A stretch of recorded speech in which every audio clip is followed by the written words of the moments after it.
안녕하십니까. 오늘부터 같이 행정법 공부를 하게 된 오경석이라고 합니다. 자, 먼저 여러분들이 지금 대비해야 되는 행정법이라는 이 과목은 공무원 시험 과목으로서 어떤 사람에게는 전략 과목이 될 수도 있고 어떤 사람에게는 매우 어려운 과목이라고 여겨질 수도 있습니다. 왜 그러냐면 이 법학이라는 것이 어떤 개념의 학문인데 굉장히 추상적으로 규정되어 있기 때문에 한 번도 법학을 접해보지 않은 사람이 이 공무원 시험 준비를 하면서 행정법이라는 과목을 공부함에 있어서는 난이도가 상당히 깊게 느껴질 수도 있다. 이렇게 생각이 되고요.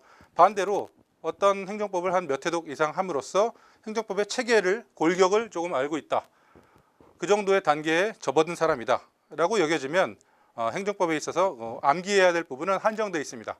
왜냐하면 전체적인 틀이 큰 구조가 결국은 국가 내지는 사인 이 둘 간의 관계를 문제 삼는 것이지 다른 여타법에 특히 민법과 같이 다수의 사람들이 등장하면서 복잡한 법률 관계를 이루는 것은 아니기 때문이죠. 그래서 저의 수업은 일단 여러분들이 각자 보시는 교재 혹은 이 지금 제가 같이 공부해야 될 이 교재를 중심으로 모든 텍스트에 대한 이해를 쉽게 시키는 그런 방향으로 제 수업의 컨셉을 잡겠습니다. 그래서 암기만을 좀 주로 이제 강조하는 그런 파트가 있는가 하면 아주 깊은 이해에서 비롯되는 응용 문제를 풀어야 하는 그러한 경우까지 다양한 문제를 여러분들이 이제 접할 텐데 행정법을 지금까지 한 번도 읽지 않은 분들을 대상으로 저는 이제 설명해야 되는 또 그런 고충도 있거든요. 그래서 하여간 그 개념을 설명함에 있어서 법학에 있어서 가장 중요한 게 이제 개념이라고 제가 말씀드렸는데 그 개념을 설명함에 있어서 구체적인 사례를 들면서 설명하는 방식을 주로 택하겠고요. 그 다음에 행정법 이 교재에서 중요한 부분, 중요하지 않은 부분을 나누어서 중요하지 않은 단순하게 아까 말씀드렸듯이 암기로서 그냥 넘어가야 되는 그런 부분은 체크만 하고 넘어가기로 하겠고 반대로 깊은 이해가 이제 선행되어야 하는 조건들을 제가 설명을 통해서 여러분들에게 이해시킴으로써 행정법 전반에 대한 실력을 좀 향상시켜보자 라는 생각으로 이번 강의를 임하기로 하겠습니다. 자, 행정법이란 것도 결국 법인데 우리가 어떤 그 법을 공부한다는 말은 법조문을 단순히 하나씩 파헤치면서 국어 공부하듯이 하는 것이 아니라 법은 우리의 생활을 규율하고 있는 것이기 때문에 결국 둘 이상의 어떤 사람이 등장하여 그들 간의 법률 관계가 어떻게 형성이 되는가. 법률 관계라는 것은 누구에게 어떤 권리를 갖고 어떤 의무를 갖는가라는 것을 결국 규율하는 것인데요. 이 행정법에서의 그 둘 이상의 사람 중에서 한 명은 자, 예외는 있겠지만 제가 오늘 이제 큰 틀을 얘기하는 것이니까 한 명은 국가이고 반대편에는 사인이 존재합니다. 이 사인은 제가 앞으로 갑이라는 이름으로 주로 쓰고 이쪽은 국가 혹은 국가의 의사결정을 대신하는 행정청 혹은 구체적으로 어떤 공무원이 되겠죠. 이쪽에 어떤 공권력의 행사 주체를 주로 왼쪽에 그림을 그리고 그의 행정 객체가 되는 통치의 대상이 되는 사람을 오른쪽에 그린 후에 자 항상 이렇게 화살표를 그릴 텐데 이 화살표는 행정권의 발동 혹은 행정행위 어떤 처분 등등 여러 가지 표현으로 사용할 것인데 하여간 어떤 국가의 입장에서 행정권을 발동할 때 그 사인에게 결국은 어떤 권리를 침해하거나 어떤 불이익을 줄 경우 그 사람이 다시 국가에게 어떠한 권리 구제 수단을 가질 것인가에 대한 논의를 크게 우리는 할 것이다. 즉 다시 행정법은 결국은 국가와 사인 간의 법률 관계를 다루는 것인데 국가와 사인 간의 법률 관계는 일단 사인과 사인 간의 법률 관계와는 크게 다른 점이 하나 있는데 사인과 사인 간의 법률 관계는 주로 아닌 경우도 있지만 주로 계약에 의해서 설정이 됩니다. 즉 이들 간의 법률 관계라는 건 얘가 어떤 권리를 갖고 얘가 어떤 의무를 갖는가 하는 것들은 이 둘 간의 결정을 한다는 것인데 국가는 그렇지가 않고 그리고 이 둘 간은 사인 간의 이 둘은 평등 관계를 전제로 하는 것인데 국가와 사인 간의 관계는 불평등한 관계를 전제로 한 것이다. 그래서 불평등한 관계를 규율하는 어떤 법이다 라는 점을 일단 알고 계시고요. 그렇다면 국가는 개인에게 어떠한 도대체 행동을 하는데 라는 것 중에서 가장 대표적인 것이 처분인데요. 처분이란 이 개념은 행정법을 처음부터 끝까지 계속 관통하는 가장 중요한 핵심적인 개념이 되겠습니다. 그런데 이 처분이 그냥 적법한 처분이면 얘는 그냥 받아들이고 끝나겠죠. 그 처분대로 수인하거나 혹은 어떤 자기 부작위 의무를 행하면 될 텐데, 그렇지 않고 그 처분이 위법한 경우가 있을 수가 있습니다. 그럼 그 위법한 처분에 대해서는 얘가 가만히 있어서는 안 되겠죠. 지금 제가 처분이라고 말씀을 드렸는데, 자, 처분이라는 개념은 이 개념은 뭐 추상적으로 얘기하면 행정청이 행하는 구체적 법 집행으로서의 권력적 공법적 단독행위다, 뭐 이렇게 정의 내릴 수 있는데, 그렇게 정의를 내려봐야 지금 무슨 소리 하는지 못 알아들을 겁니다. 쉽게 얘기해서, 자, 세금을 부과하였다, 과세 처분이죠. 이렇게 예를 들어서 설명을 하면 뭔가 그렇구나 라고 좀 수긍이 가실 거예요.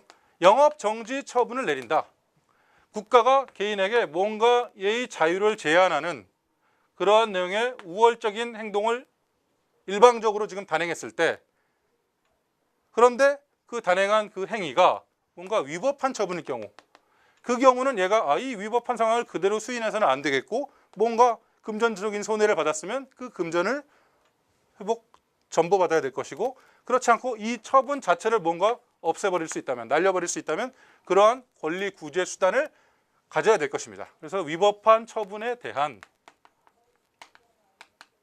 이 사인의 권리 구제 수단을 우리는 다루는 것이다 라고 지금 정의를 내리려고 제가 하나의 지금 예를 든 겁니다. 즉 행정법은 다시 말해서, 자, 위법한 처분에 대한 사인의 권리 구제 수단이 무엇가 있는 것이냐 라는 것에 대한 거대한 방론입니다. 자, 그럼 한번 따져볼까요? 위법한 처분이라고 나와 있는데, 처분, 좀 아까 제가 잠깐 말씀드렸듯이 처분은 행정청이 행하는 구체적 법 집행으로서, 행정청이 구체적 법 집행으로서 행하는 권력적이고 공법적인 단독행위다라고 지금 정의를 일단 내리고 있는데, 지금 과세 처분을 제가 예를 들었잖아요. 자, 사인이 지금 뭔가 사인에게 세금을 매길 수는 없는 거잖아요. 그러니까 과세 처분이라고 여러분들이 개념 설정을 할 때는 그 내리는 주체는 뭔가 국가구나. 그리고 과세 처분이라는 것이 어떻게 이루어지냐면은 뭐 옛날 같은 경우 봉건 시대의 경우는 국왕의 어명으로 그냥 이루어졌을 텐데, 그것이 아니라 오늘날에는 정립된 뭔가 누군가 만든, 누군가가 있는 입법부를 얘기하겠죠. 정립되어져 있는 법을 그대로 집행함으로써 지금 매겨진 것이지, 이 자체가 지금 법대로 행한 것이 아닌 자의에 의한 어떤 행정권의 발동은 아니라는 그런 뜻이고, 법을 정립하는 행위도 물론 아니라는 것이고요. 그 다음에 권력적이라는 건 불평등한 관계에서 내려진 어떤 우월적 지위에서 행한 행동인 것이고, 그것은 어떤 공법상, 우리가 배우는 이제 행정법, 공법상의 효과를 목적으로 하는 것이고, 일방적으로 행하는 행위라는 것입니다. 단독행위라는 것은 세금의 액수를 얼마나 정할 것인가를 국가와 사인이 계약으로서 서로 정하는 것은 아니잖아요. 그런 경우에, 자, 이렇게 지금 뭔가 처분이란 개념이 이런 식으로 지금 나와 있는데, 이런 것에 대해서 우리가 지금 배운다는 겁니다. 자, 위법한 처분에 대해서는. 그 다음에 자, 위법이라고 나와 있는데, 위법은 결국은 법에 위반한다는 뜻인데, 어떠한 처분이 법에 위반된다. 이때 그러면 법에 위반될 때 이 법은 무슨 법을 얘기하는 것일까? 이런 걸 이제 우리가 공부한다는 것이에요. 헌법을 위반한다는 것일까? 법에는 여러 가지 법이 있잖아요. 혹은 법률을 위반한다는 것일까? 혹은 성문법도 있고 불문법도 있는데, 불문법 중에는 관습법이라고 있습니다. 관습법 혹은 조리 등등을 위반하는 것도 이때 위법에서의 법일까? 라는 것을 행정법 앞에 통론에서 또 다루게 되고요. 그 다음에 이 조리와 행정법의 일반 원칙이라고 있는데, 헌법상의 원칙들이 행정법에서 이제 투영된 그러한 원칙들입니다. 이런 것들도 성문법으로 규정되어 있지는 않지만 이것에 위반된 어떤 처분이 있다면 그것도 위법한 것일까? 라는 것들을 우리가 지금 공부하게 된다는 것이고요. 자, 그렇다면 어떤 것이 그래? 행정청이 행하는 어떤 행정권의 발동이 처분이라는 개념에 해당되지 않는다면 또 어떨 것인가? 이런 것에 대해서도 우리가 다루게 될 것이고요. 자, 그러면 어떤 것이 위법한 처분이라면, 하여간 위법한 처분이라면 그때 사인이 권리 구제 수단이 무엇일까? 라는 걸 또 우리가 이제 다루게 되는데, 이것은 행정소송법 부분에서 자세히 배우게 될 것입니다. 권리 구제수단, 권리와 구제수단으로 지금 나누어서 분설되어 있는데 일단 권리를 가질 것인가 라는 것부터 한번 따져봐야 됩니다. 왜 그러냐면 행정법은 사법과 달리 아주 짧은 역사를 가지고 있는데 한 200년 정도 가지고 있는데 이 사인은 국가에 대해서 그냥 하나의 왕에 복종하는 신민에 불과하였고 행정 통치의 대상에 불과하였다. 객체에 불과했다. 수천 년간 그래 왔지만 자 어떤 그 근대화가 이루어지고 인권이 신장됨에 따라서 공법이 발달하게 되고 사인도 감히 국가에 대해서 복종하는 객체일 뿐만 아니라 어떤 자신의 불이익한 행정작용을 받았을 때 나도 법적으로 뭔가 주장할 수 있는 힘이 있다라고 권리를 갖게 된다라는 식의 어떤 그 역사적 발전이 이루어져 있다는 말입니다. 그때 그 권리가 있을 것이냐라는 문제는 과연 공권이 있을 수 있겠는가 라는 문제로서 공권 파트에서 자세히 보게 되고 그때 권리가 만약 인정된다면 그 권리는 어떻게 보장받을 것인가 뭐 대통령에게 전화해서 보장받을 것인가 나에게 어떤 위법한 처분을 내린 공무원을 가서 때릴 것이냐 아니죠. 이 구제수단 역시 이 위법한 처분은 법에 위반돼서는 안 되고 즉 법에 의해서 처분이 내려져야 하는 것처럼 그때 위법한 어떤 처분이 내려졌다면 그때 내가 국가에 대해서 갖는 권리 구제 수단 역시 법에서 규정하고 있는데 이 또한 행정소송법 등에서 자세히 규정하고 있다는 말씀입니다. 그래서 결국은 행정법은 자 어렵게 생각하지 마시고 뭐냐 이것에 대해서 다루는 거대한 방론이다. 처분의 개념 이 하나하나의 개념들을 우리가 이제 자세히 배우는 것이고 아까도 잠시 말씀드린 것처럼 법학이라는 것은 개념의 어떤 중층 구조를 이루고 있기 때문에 하나하나 어떤 개념을 알기 위해서는 그보다 더 선행되는 기본 개념을 또 알아야 되고 더 선행되는 기본 개념을 알아야 되고 이렇기 때문에 좀 어렵고 법이라는 그 과목을 일회독해서 모든 것을 이해하려고 하기에는 좀 무리가 있는데 그 하나하나 기본적인 개념을 사례를 통해서 공부하는 그런 시간을 가짐으로써 수업을 진행하기로 하겠다라는 것입니다. 서론으로서 잠시 말씀드렸고요. 자 그러면은 행정권의 어떤 그 발동이 국가와 지금 사인 간에 이루어질 때 국가가 사인에 대해서 이루어질 때 어떤 국가의 우월적인 지위에서 사인에게 내려진다고 했습니다. 처분이란 것은 공권력의 발동이란 것은 행정행위라는 것은 이런 것은 그런데 과연 그렇다면 지금도 불평등하다고 했는데 과거에는 더욱더 불평등했을 거란 말이죠. 그 경우에는 자 어땠느냐 오늘날의 행정과는 어떻게 달랐느냐 이 역사적인 의미를 한번 되새겨 보면서 우리가 배워야 될 근대 행정의 법치 행정의 원리를 한번 지금 접근해 보려고 하는 것인데요. 예를 들어 지금 16세기에 어떤 과세 처분이 있었다. 행정의 개념을 이해하기 위해서 지금 제가 과거에 가상의 예를 하나 들어보는 겁니다. 이때의 국가는 곧 왕을 의미했고요. 왕이 자신들의 어떤 백성에게 과세 처분을 내릴 때의 그 과정을 한번 살펴보면 아주 간단합니다. 그냥 한마디 말로 족합니다. 어명이요 하면 끝이죠. 무슨 이 세금을 국가 내가 지금 요새 재정이 파탄났다. 파티를 너무 많이 해가지고 재정이 파탄났는데 돈 좀 끌어모아야 되겠는데 라고 말하는 순간 그 어명은 곧 그것이 입법이고요. 그 자체가 하나의 집행이 되고요. 이 어명에 거역하는 백성은 죽음만이 있을 뿐이죠. 이 백성이 이런 왕의 국가의 어떤 명령에 거역한다는 것은 있을 수가 없는 시절이었다는 것입니다. 그런데 오늘날은 이런 것은 이제 인정되지 않고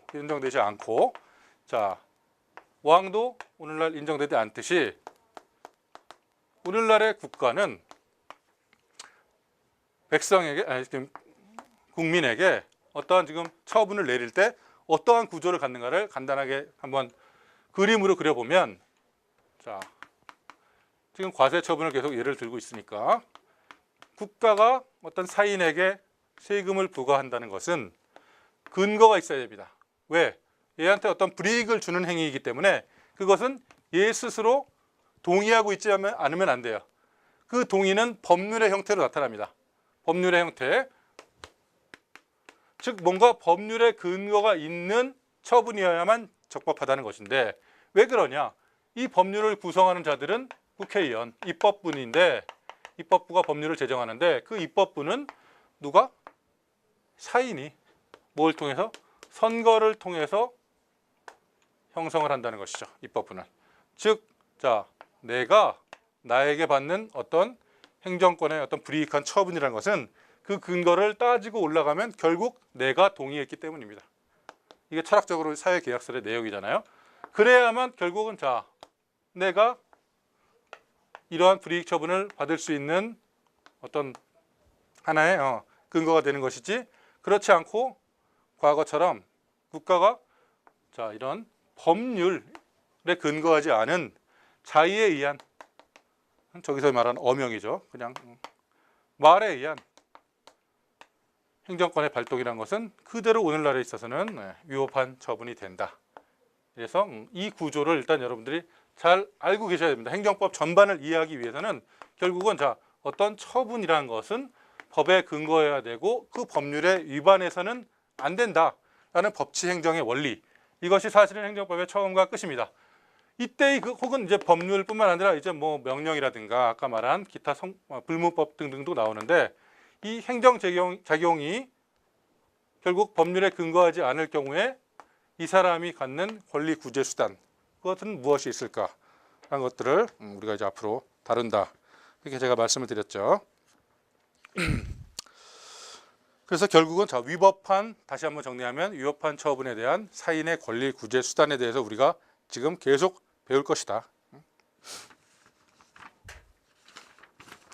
라는 점을 여러분들이 염두에 두시고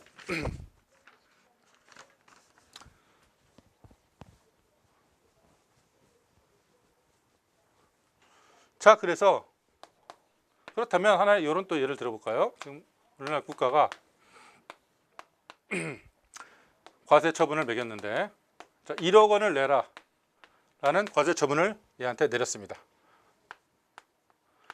갑은 자기 부모에게 용돈을 지금 2억을 받고 있는데 과세 1억 원 부과 처분이 내려졌습니다.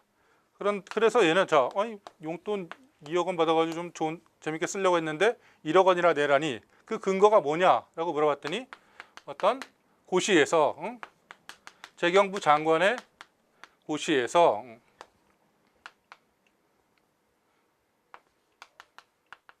자, 용돈 세율을 50%로 정한다라고 규정을 해놨다고 해봅시다. 그래서 자, 이 세무서에 얘가 전화를 해봤더니 너 왜 1억 원이나 나에게 과세를 하느냐라고 물어보니 나의 1억 원 과세 처분에는 아무런 문제가 없어. 왜 그러냐 하면 그 근거는 장관의 고시에서 용돈에 대해서도 세율 50%를 부과하라고 규정되어 있기 때문에 너 2억 용돈 받았잖아. 그래서 1억을 부과한 거야 라고 했습니다.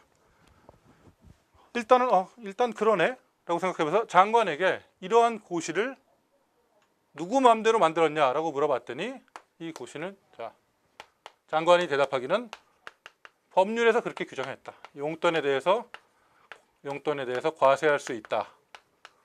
그리고 자세한 사항은 재경부 어떤 장관의 불령에 의한다. 혹은 여기선 지금 뭐 고시니까 장관의 고시에 의해 정할 수 있다. 등등이라고 지금 법위에서 만약에 규정을 해놨다라고 해봅시다. 그렇다면 지금 자, 얘가 뭔가가 지금 불합리하고 잘못된 것 같아서 지금 내가 1억을 안 내려고 파헤치고 있는데 여기까지도 문제가 없는 것 같아요. 법률에서 이렇게 해라고 말을 해놨으니까. 그럼 자, 이런 법이 어딨냐? 결국 이 법률이 잘못된 것 같은데 이 법률은 누가 만들었냐? 라고 해보니까 결국 아까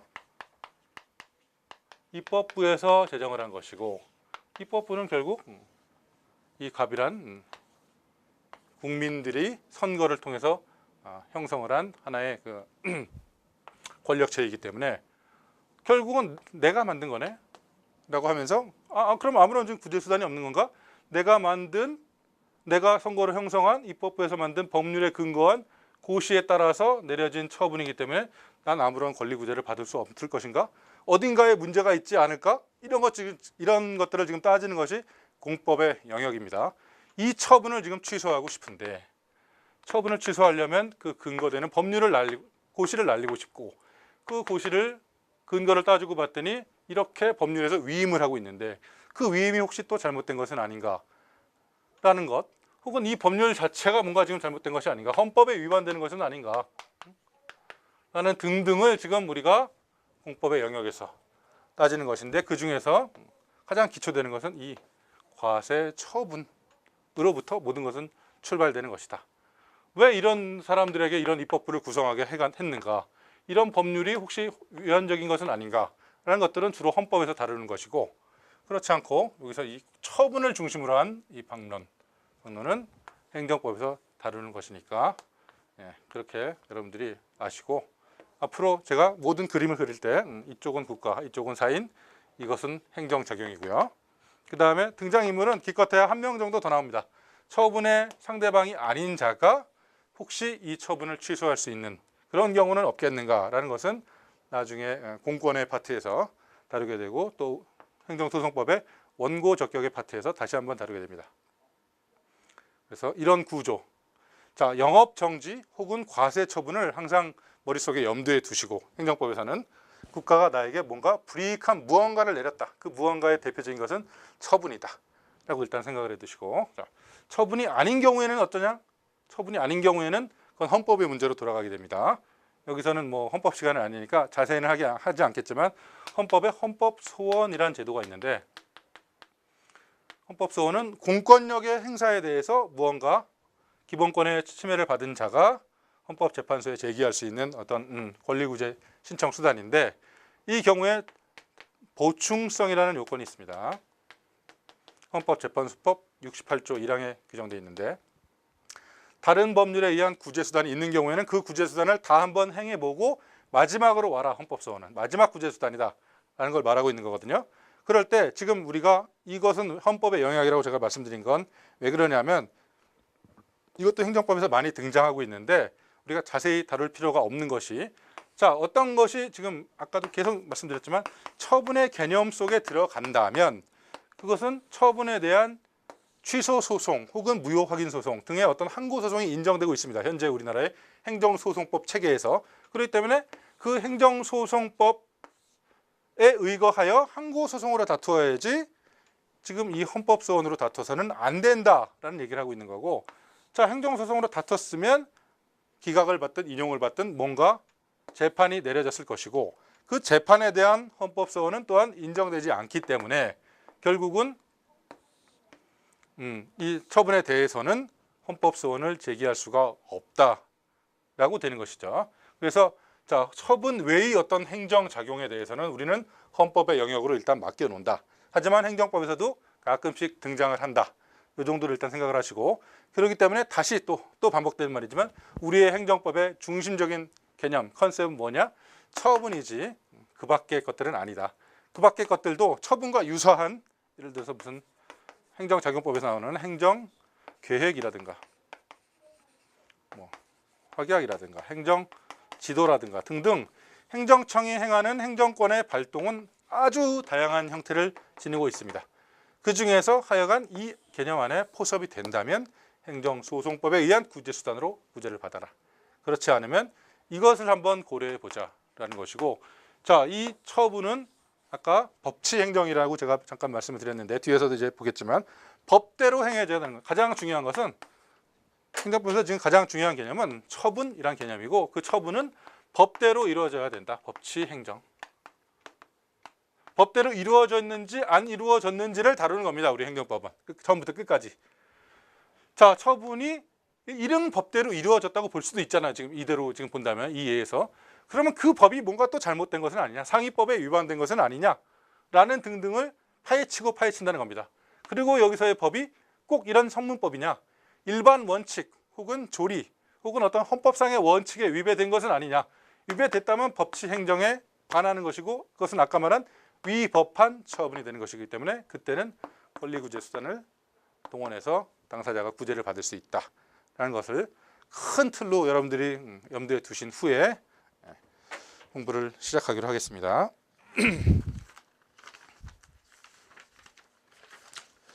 자, 이제 교과서로 한번 넘어가 보시면 행정법, 통론, 행정, 행정의 의 이렇게 되어 있습니다. 그래서 행정 개념의 성립이라고 나와 있는데, 자, 이런 건 역사적인 의미를 갖고 있는 것뿐이기 때문에 뭐 아주 자세히 볼 필요는 없겠고요. 행정 개념은 역사적인 의미를 갖는 것이다. 역사성을 갖는 개념이다 하는 것이죠. 그래서 아주 예전 근대 이전의 봉건 사회에서는 행정의 개념이라는 것은 없었다. 만들어진 개념이다. 언제부터 그럼 만들어진 것이냐? 16세기 몽테스키에나 로크가 삼권 분립을 제창했는데, 그 이후에 삼권 분립이 이전에 자 권력이 다 융합되어 있던 어떤 그 왕정의 시대에서 입법, 사법, 행정으로 나누어지면서 비로소 생긴 개념이 행정이다. 그 이전에는 국가가 어떤 그 통치권을 행사한다 하더라도 우리가 오늘 이후로 다뤄야 할 행정법에서 말하는 그 행정이라고 볼 수는 없다라고 생각하면 되겠습니다. 근대 국가의 성립 후 확립된 책을 보시면 권력 분립의 원칙과 법치주의를 토대로 그때부터 발전한 개념인 거고, 그래서 학문상의 개념이 아니라 역사적 경험적 개념일 뿐이다. 그 전의 어떤 통치는 군주의 어떤 통치의 내부적인 현상에 불과한 것이지 하나로 입법, 행정, 사법이 합체되어 있었다는 것입니다. 그리고 아까 어명 얘기를 제가 잠깐 예를 들었는데, 이 법치행정 혹은 법치주의라는 말이 많이 등장하는데 행정법에서, 그때 이 법의 이 반대말은 항상 여러분들이 역사적으로 자의다. 군주의 자의로부터 이제 군주 마음대로 행하는 것이 아니라 법에 의해서 뭔가 다스려지고 통치를 하고 처분을 내리고 하는 것이구나 라는 개념으로, 요거의 반대 개념으로 항상 머릿속에 염두에 두시면 되겠습니다.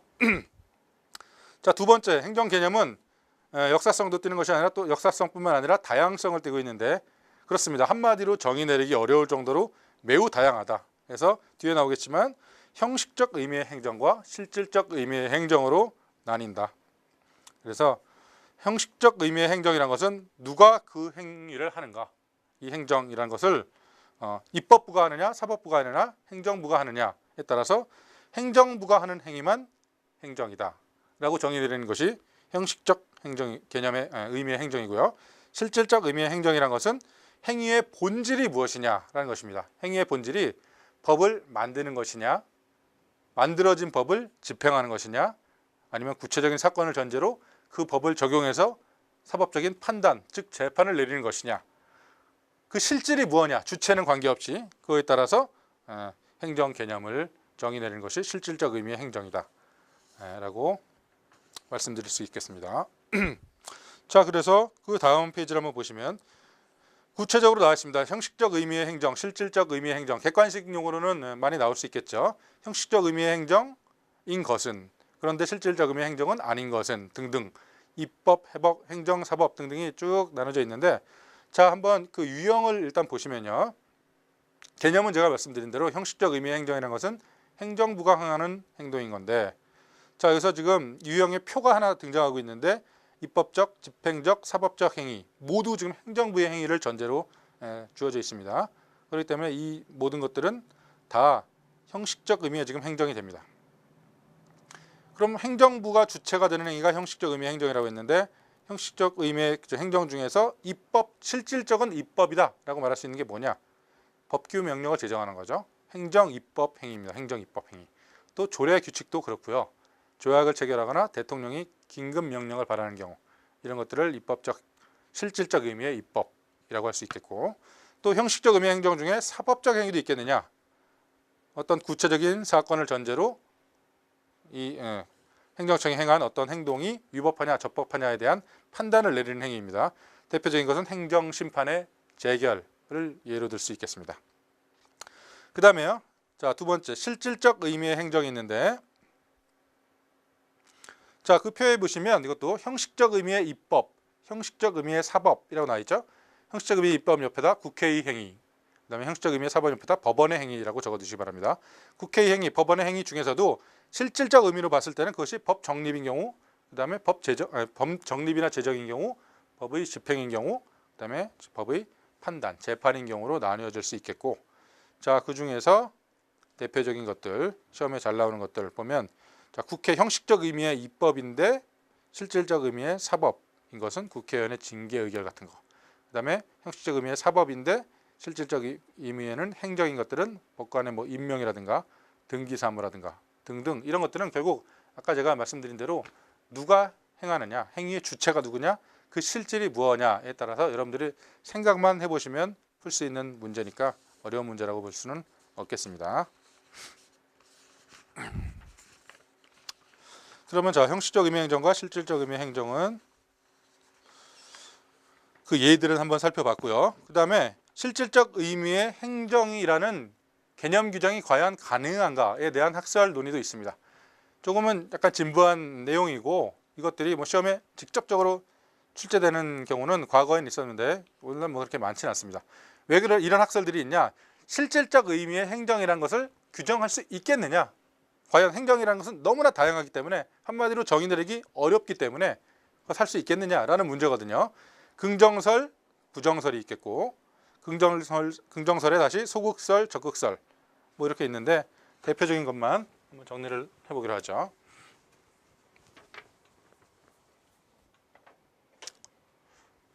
실질적 의미의 행정이라는 것은 정의 내릴 수 있다라는 긍정설에는 소극적으로 정의 내리는 것과 적극적으로 정의 내리는 학자들의 태도가 있는데 소극적이라는 것은 적극적으로 행정이 뭔지는 밝혀내지 못하겠지만 연역적인 설명에 불과한 것입니다. 그런데 하여간 입법, 사법, 행정이 분화되기 전 융합되어 있는 상태에서 사법을 빼고 입법을 빼고 전체 어떤 국가 권력 작용 중에서 요것과 요것을 뺐더니 요 나머지는 행정이더라 라고 정의 내리는 방식. 각각의 뭐 단점은 있겠고요. 이건 좀 약간 말 그대로 너무 소극적이죠. 행정이 실질이 무엇인지는 밝혀내지 못하고 있는 거잖아요. 그 다음에 적극적으로 자 행정이 무엇인지 밝힐 수 있다라고 정의 내리는 학설들은 매우 다양합니다. 행정이란 이거다 저거다. 학자들만의 자기 방식의 정의 방식이 있는데 어느 하나도 명쾌하지는 않더라 라고 일단 결론 내리시고 부정설이 있습니다. 부정설은 법 실증주의자들이 주장한 법 단계설과 기관 양태설 등이 있고 긍정도 부정도 아닌 말하자면 절충설 같은 건데 개념 징표설이라는 것이 있습니다. 자, 이 중에 법 단계설만 한번 보면요. 켈젠이라는 순수법학을 주장했던 학자에 의해서 제기된 이론인데 법은 단계가 있다라는 겁니다. 말 그대로. 법은 어떤 단계가 있느냐? 켈젠이 말하기. 이 사람이 주장에 의하면 법은 다음과 같은 단계가 있다. 가장 높은 법은 뭐냐? 근본 규범이라고 하고요. 근본 규범으로부터 헌법이, 헌법으로부터 법률이, 법률로부터 어떤 판결이나 처분이 이루어지고 그로부터 집행이 이루어지는 이런 다층 구조를 이루고 있는 하나의 단계가 형성되어 있는 것이 법인데 법이라는 건 이렇게 단계가 형성되어 있는데 이 중에서 자 행정의 개념을 왜 정의 내릴 수 없다라고 말하냐면 이 중간 단계인 것은 윗단계에 대한 관계에서는 행정이고 집행이고 하급 단계에 대해서는 상대적으로 법 정립이다 라고 보는 겁니다. 그러니까 헌법도 근본 규범의 관계에서는 법의 집행인 것이고 법률도 마찬가지로 이거에 대해서는 집행, 이거에 대해서는 이게 집행 이런 식으로 서로 상대적으로 결정되는 것이기 때문에 행정이란 것은 정의 내릴 수 없다. 이런 것만 지금 행정이 아니다라는 것이죠. 자, 그 다음에 이 개념 징표설을 보시면 행정이란 것은 한마디로 정의 내릴 수는 없지만 포르스트호프가 대표적인 학자인데 다만 묘사할 수 있다. 다음과 같은 행정이란 말의 개념에는 다음과 같은 것을 공통적으로 징표하는 무언가가 있다라는 것인데요. 자, 이쪽으로 한번 보시면 다음과 같은 징표가 있다고 합니다. 대다수의 학자들이 인정을 하는 모두가 인정을 하는 행정의 중요한 개념 징표로서는 자, 행정은 사익을 위한 활동이 아닙니다. 앞으로도 나오겠지만 어떤 개인에게 권리가 인정되는 한이 있더라도 그거는 부수적으로 그 법이 그 개인의 사적인 이익도 보호하고자 하는 간접적인 취지나 목적이 있기 때문에 그런 것이지 근본적으로는 모든 행정이라는 것은 공익 추구를 위한 활동인 것이고 그 다음에 자 이건 뭐 사법과 입법과의 그 관계 속에서 법 정립도 아니고 재판도 아니고 법을 만들어진 법에 집행을 하는 행위다 라는 것이 하나의 또 징표고 그 다음에 자, 행정은 이거는 이제 어떤 사법과의 관계에서 대비되겠네요. 개념이 수동적이고 과거지향적이고 그런 행위가 아니라 앞으로 더 나은 어떤 국가를 건설하기 위한 능동적이고 미래지향적인 행위다라고 개념을 증표할 수 있다라는 것이 어떤 그 포르스트호프의 주장입니다. 자, 문제를 한번 보시면 실질적 의미의 사법인 것은 이쪽에 되겠네요. 실질적 의미의 사법이란 것은 재판과 유사한 것 따지고 보면 되겠죠. 재결, 행정심판의 재결이었습니다. 실질적 의미의 사법이면서 형식적 의미에서 사법인 것은 판결이잖아요. 근데 이거는 실질적 의미의 사법이지만 지금 형식적 의미로서는 행정의 개념에 들어가지만 들어간다는 것이고 나머지는 뭐 각각에 따라서 여러분들이 한번 형식적 의미는 뭐고 실질적 의미는 뭔가는 충분히 따질 수 있는 문제이기 때문에 여기서는 생략하기로 하겠습니다. 그 다음 부분에 이제 통치행위와 행정의 구별이라고 제목이 나와 있네요.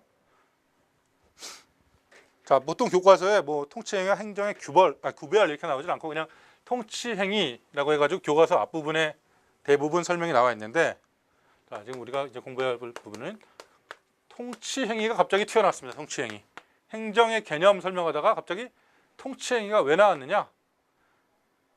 자, 통치행위가 왜 교과서의 앞부분에 이렇게 존재하고 있을 것인가에 대해서 제가 행정법 수업 시간에 교수님께서 학생들에게 질문을 했습니다. 답하기 상당히 곤란했는데요. 자, 그 결론은 뭐냐면 통치행위는 우리가 말하는 행정의 개념 속에 포함되지 않겠다라는 겁니다. 그래서 우리가 배우는 이 행정에 관한 법인 행정법의 영역에서 이것은 공부하지 않겠다라는 것입니다. 그럼 공부를 안 하면 되지 왜 여기서 왜 나왔느냐? 이게 어떤 행위이기 때문에 행정과 매우 유사한 행위인데 다만 어떠한 이 통치행위라는 개념이 갖는 특성 때문에 그것은 자 가장 중요한 특성은 뭐냐면 우리가 행정에 관한 법, 행정법을 배울 때 아까 얘기한 대로 제가 얘기한 대로 법에 의해서 이루어져야 되거든요. 행정은. 근데 이거는 법에 의해서 이루어지지도 않아도 된다는 겁니다. 마치 아까 그 봉건사의 예를 들면 통치권자의 자의에 의해서 자의까지는 아니라도 하여간 법이 아니라 정치의 영역이라는 거예요. 정치의 영역. 그렇기 때문에 이건 앞으로 우리가 공부해서 배제돼야 될 영역. 정치의 영역이고 법에 의해서 행해지지 않아도 되기 때문에 그에 대해서 뭔가 이루어졌을 때 국민이 그의 피해를 받아도 권리구제 내지는 사법심사를 받을 수 없는 영역이 존재하는 것이 아니냐라는 것을 한번 구분지어서 그건 떼놓고 그 이유에서 우리가 논의를 하자는 얘기인 겁니다. 자, 그래서 통치행위의 의의를 한번 보시면 의의에도 약간 좀 헷갈리는 부분이 있어요. 책에 명확하지 않고 판례도 명확하지 않습니다. 사실은 이 개념이 통치행위라는 개념이 원래의 통치행위라는 말이 생긴 그 과거의 시대로 거슬러 올라가서 통치행위를 한번 정의를 내려보면 다음과 같은 개념 필수적인 요소가 있습니다. 고도의 정치성을 지니고 있는 행위다. 어떤. 그래서 사법심사에서 배제되는 행위다라는 것을 전제로 하고 있습니다. 원래의 행위는 이 둘을 다 개념 필수적인 요소로 하고 있어요. 원래의 통치행위의 의미라는 것은 고도의 정치적 군사적인 행위이기 때문에 그 사법심사를 삼기에는 적합치 않거나 그래서 배제되는 그러한 행위를 말하는 것인데 우리나라 대법원이나 혹은 어떤 헌재의 의미는 약간은 좀 이랬다 저랬다 합니다. 어떨 때는 통치 의미를 고도의 정치적 의미를 지닌 행위라고 여기까지만 이렇게 정의를 내리기도 하고 어떨 때는 사법심사가 배제된다라는 이 요소도 집어넣기도 합니다. 그래서 이 부분은 제가 세모를 친 겁니다. 그래서 원래 통치행위라는 그 개념 자체가 탄생한 것은 사법심사가 배제되는 행위다 라고 하는 것이 정통적인 의미인데 우리나라는 통치행위, 고도의 정치적인 행위라 할지라도 그래서 통치행위라 할지라도 사법심사를 할 수 있다 이런 판례들이 등장하거든요. 그렇기 때문에 이 부분을 이 개념에서 넣어야 되냐 말아야 되냐 조금은 헷갈린다. 하여간 원래 의미는 이렇게 여러분들이 알고 계시면 되겠습니다. 그 다음에 통치행위 2번, 통치행위 의의 2번. 법치주의가 확립되고 행정쟁송상의 개괄주의가 적용되며 개인의 권리 보호를 위한 사법심사 제도가 발전되어 있는 경우 그 논의의 실익이 크다. 하는 것입니다. 자, 이거는 개괄주의란 말이 있는데 어떤 행정작용이 이렇게 있으면 이 중에서 자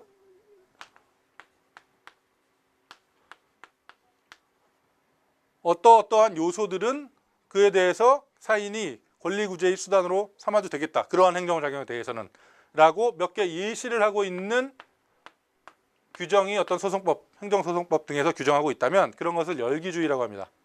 이런 것들만 사법심사의 대상이 된다. 사법심사의 대상이 된다라고 하고 있는 것들, 구체적으로 몇 가지 예시하고 있는 것들을 열기주의라고 하는데, 그렇지 않고 원칙적으로 모든 행정작용은 다 사법심사의 대상이 그냥 다 된다라고 하는 것을 열기주의의 반대로서 개괄주의라는 말을 쓰거든요. 근데 어떤 나라의 법 체계가 열기주의를 채택하고 있다는 것은 이것만 사법심사의 대상으로 삼는다라는 얘기이기 때문에 이것이 아닌 이 나머지 영역들과 그다음에 아예 지금 행정작용에서 우리가 배제하려고 하는 이 통치행위와의 구별 필요가 전혀 없어요. 그냥 이것만 대상이 되는 거고 나머지는 이것도 대상이 안 되는 거고 이것도 대상이 안 되는 거기 때문에 통치행위도 일단 큰 의미가 없고 개괄주의를 채택하고 있는 어떤 제도 하에서만 개괄주의라면 이건 다 지금 되는 거다라고 법인 규정하고 있지만 그렇다면 이 바깥 것은 뭐냐? 혹은 이 안에서도 이 바깥으로 규정해야 할 어떤 행정작용이 있는 것은 아니냐? 이런 것들을 따져볼 수 있다는 의미입니다.